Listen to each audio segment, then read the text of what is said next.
They threw me out, 7 months pregnant, and my husband's family threw me out like garbage. Why?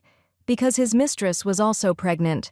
I went to my billionaire father, broken and desperate. I begged him not to take revenge because I still loved my husband. But when she slapped me in that hospital, everything changed.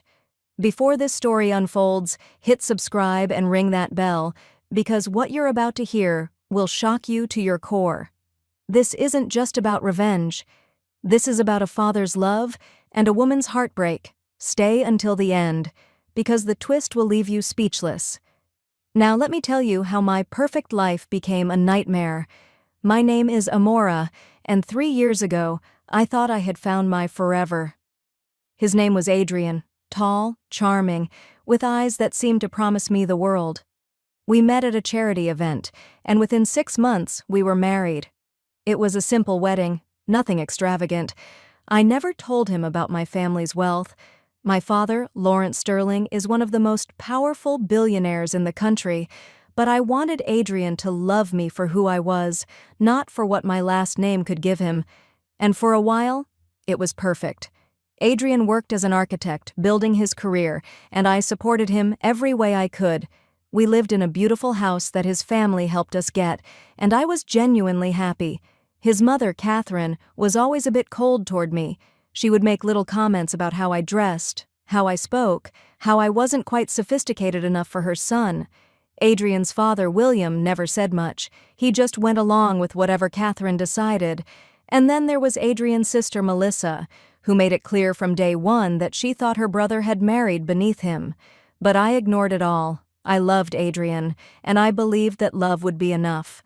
Then, 7 months ago, I found out I was pregnant. I was so excited. I imagined Adrian's face when I told him, imagined us preparing the nursery together, imagined our life as a family. But something changed after that. Adrian became distant. He started coming home late. His phone was always face down on the table, and whenever I tried to talk to him about the baby, he would find an excuse to leave the room. I told myself it was just stress. Maybe he was nervous about becoming a father. Maybe work was overwhelming him. I made excuses for him because I didn't want to face the truth that was right in front of me. 3 months into my pregnancy, I started noticing a name that kept appearing on his phone: Vanessa. She worked in his company in the marketing department. Whenever I asked about her, Adrian would brush it off. "She's just a colleague," he'd say. "Nothing to worry about." But I was worrying, because the way he said her name, the way his expression softened when he read her messages, it wasn't nothing. Then came the day that changed everything. I was 7 months pregnant, my belly round and heavy, and I found a pregnancy test in Adrian's car. It wasn't mine. My hands shook as I held it, staring at those 2 pink lines that weren't meant for me. I drove home with my heart pounding so hard I thought it would break through my chest. When I walked into the house, I knew immediately that something was wrong. Adrian was there. His entire family was there. Catherine, William, Melissa, all sitting in the living room like they were waiting for me. I held up the pregnancy test. "What is this?" Catherine stood up, and I'll never forget the look on her face. It was triumph, pure, cold triumph. "Yes," she said, "Vanessa is pregnant, with Adrian's child." The room started spinning. I looked at Adrian, waiting for him to deny it, to tell me his mother was lying, to do something, but he just sat there, looking at the floor. "Adrian?" My voice came out as a whisper. Catherine continued, her voice sharp and cutting. "Vanessa comes from a respectable family. She's educated, elegant, everything you're not. We should have never allowed this marriage in the first place." William nodded. "You trapped our son with this pregnancy, but now he has a real heir coming." Melissa actually smiled. "Pack your bags, Amora. This house doesn't need 2 pregnant women, and you're definitely not the one we're choosing." I couldn't breathe. I turned to Adrian, my husband, the man I loved, the father of my child.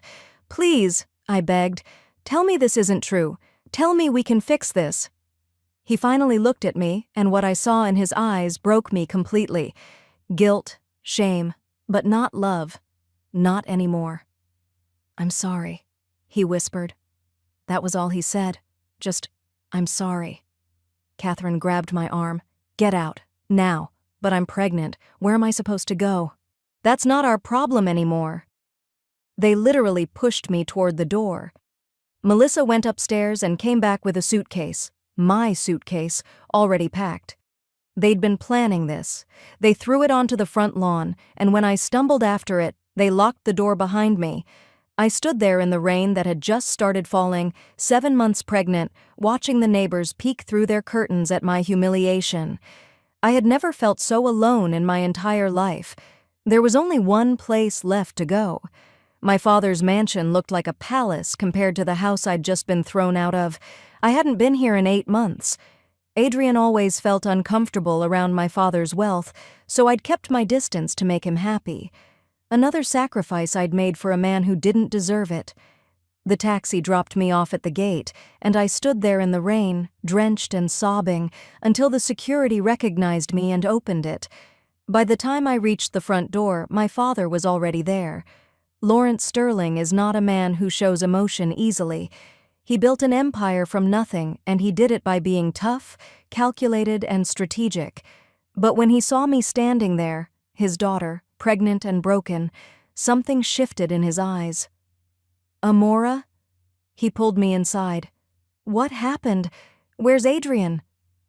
I collapsed into his arms and told him everything, every horrible detail, and I watched my father's face transform from concern to something I'd never seen before, pure, controlled rage. "I will destroy them," he said quietly. "Every single one of them." I grabbed his hand. "Papa, please, no. I still love him. Maybe we can talk to him, make him understand." "He threw you out! You're carrying his child!" He's confused. Vanessa manipulated him. "Please, Papa, give me time to fix this." My father stared at me like I was speaking a foreign language, but he finally nodded. "1 week. If he doesn't come to his senses, I will end them." He arranged for the best doctors and admitted me to Sterling Memorial Hospital, the hospital he owned, though I didn't realize how important that detail would become. I was having stress-related complications, and the doctors wanted to monitor me closely. I stayed in a beautiful private suite and spent my days texting Adrian messages he never answered. "Please talk to me. I'm in the hospital. Our baby needs you." Red receipts showed he saw every single one. He just didn't care enough to respond. It was on my 3rd day in the hospital that everything exploded.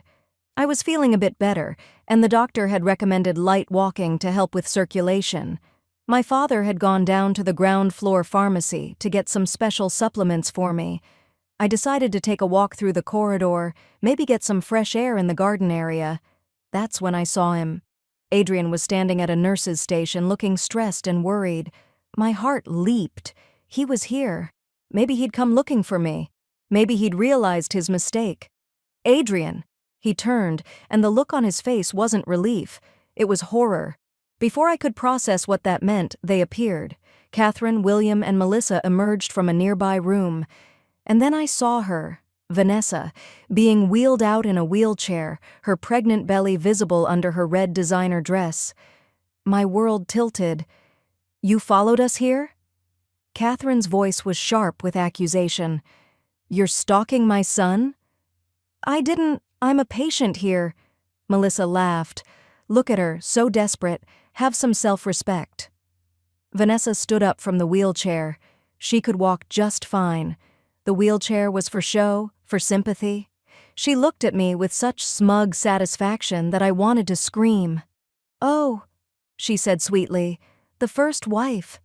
Adrian told me about you." My eyes filled with tears. "Adrian, I'm carrying your baby. Doesn't that mean anything?" He opened his mouth to speak, but Catherine cut him off. "That baby means nothing. Vanessa's baby is the real heir." I stepped closer to Adrian, my voice breaking.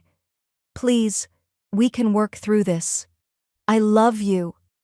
The slap came out of nowhere. Vanessa's hand connected with my face so hard that the sound echoed through the entire corridor. Nurses froze. Visitors stopped walking. Everyone stared. I stumbled backward, my hand flying to my cheek, my eyes wide with shock. The pain was sharp and hot, spreading across my face. "Stay away from my husband!" Vanessa screamed. "He's mine now!" I looked at Adrian, waiting for him to defend me, to do something. But he just looked down at his shoes. His family actually smiled. Catherine nodded approvingly. Good. She needed that. Melissa clapped mockingly. Something inside me shattered, not just my heart, my entire understanding of the man I'd married. "You're going to let her do this?" I whispered. Adrian said nothing. Vanessa stepped closer, her face twisted with rage. "You pathetic, desperate woman. You're fat, ugly, and worthless." "Please," I whispered. "My baby." She raised her hand again, and I knew what was coming but couldn't move fast enough. The second slap was even harder. I fell to my knees, clutching my belly, feeling blood drip from my nose. Nurses rushed forward, their voices urgent and panicked. And then I heard it, the voice that made everyone freeze. "What did you just do?" I looked up through my tears and saw my father standing there. He must have just come up in the elevator. His face was completely expressionless, which made him more terrifying than if he'd been screaming. Hospital staff immediately recognized him. "Mr. Sterling!" They rushed over. The chief of hospital appeared out of nowhere. "Sir, we didn't know your daughter was—" My father ignored everyone. He walked straight to me and knelt down. "Baby, I'm here." "Papa." I was sobbing. "She hit me." "The baby." Doctors materialized and rushed me toward the emergency room. As they wheeled me away, I heard my father's voice, quiet and deadly calm. "Security. Get their names. All of them. Every single person who stood here and watched." They stabilized me and the baby, but the damage was done. My face was bruised and swollen. The baby was showing signs of stress. The doctors said I might need to deliver early, but the physical pain was nothing compared to what I felt inside. My father sat beside my hospital bed, holding my hand. I'd never seen him look so old, so tired. "I'm going to destroy them," he said quietly. "Papa, you promised—" "They hit you, Amora. She could have killed my grandchild. I still love him." My father's jaw clenched so hard I could see the muscle working. "Then I'll make sure he learns what love actually means." Over the next 24 hours, my father made phone calls. I didn't know all the details then, but I learned later what he discovered. Adrian's company was 60% funded by loans from banks associated with Sterling Holdings. Catherine's jewelry business operated in Sterling-owned mall spaces. William's investment portfolio was heavily dependent on Sterling properties. Melissa's boutique rented from Sterling commercial properties. And Vanessa's father? He was a mid-level contractor with 3 ongoing projects, all on Sterling-owned land.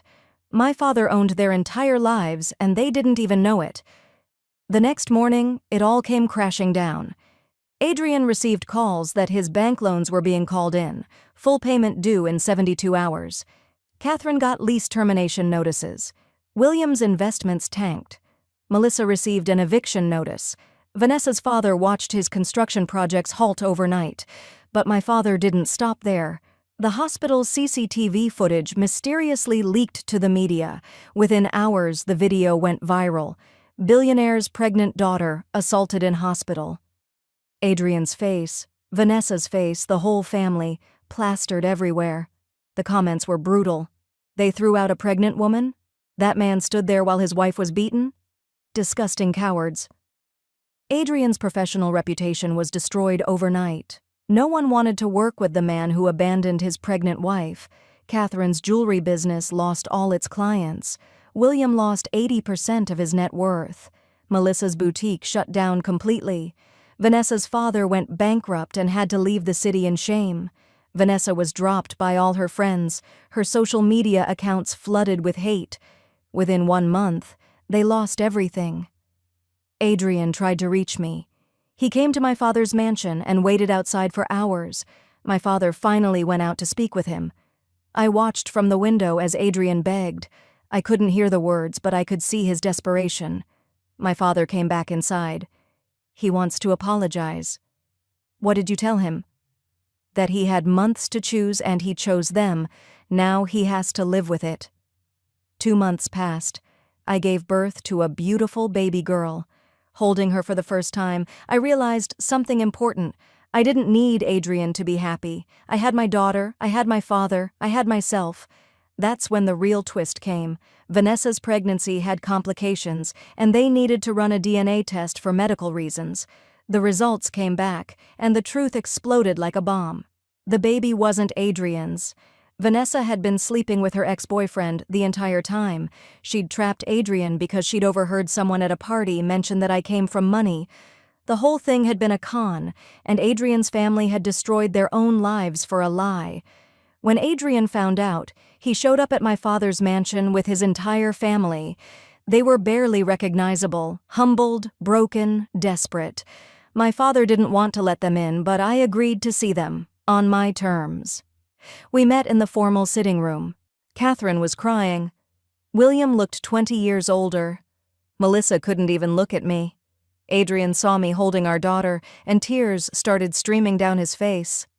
"She's beautiful," he whispered. "Our daughter." "My daughter," I corrected him quietly. Catherine fell to her knees. "Please, Amora. We were wrong. We destroyed everything for a woman who was lying to us." I looked at each of them. "You threw me out like garbage, pregnant, in the rain. Your mother said I wasn't good enough. Your sister laughed at me. Vanessa slapped me twice, and you—" I looked at Adrian. "You stood there and did nothing." "I was wrong," Adrian sobbed. "I was so wrong. Please, give me another chance. I'll spend the rest of my life making this right." I felt my father tense beside me, but I put my hand on his arm. "You had your chance," I said softly. "Every day of our marriage was a chance. You chose them over me, over our child.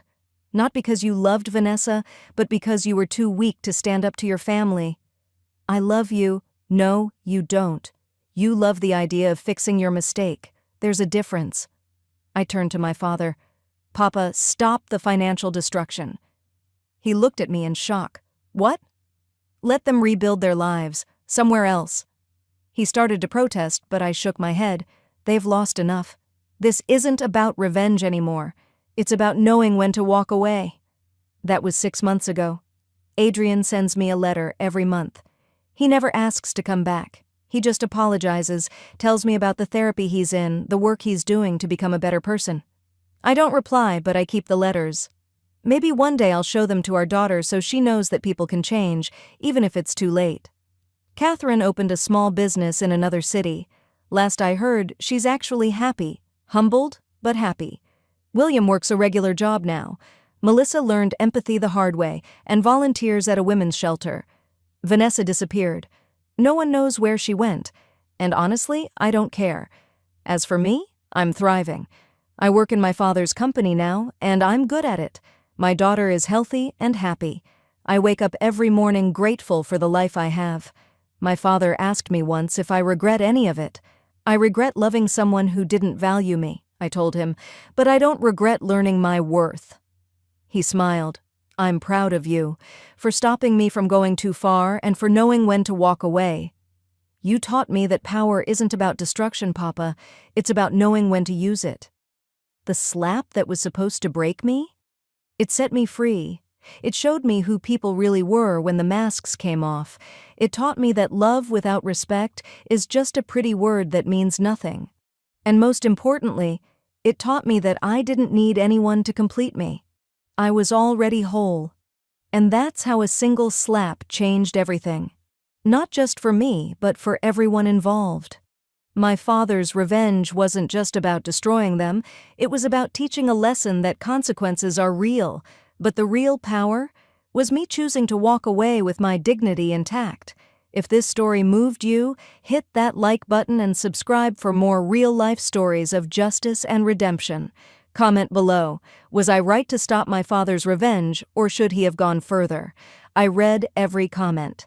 Thank you for watching, and remember, know your worth. Never let anyone make you feel small. I'll see you in the next one.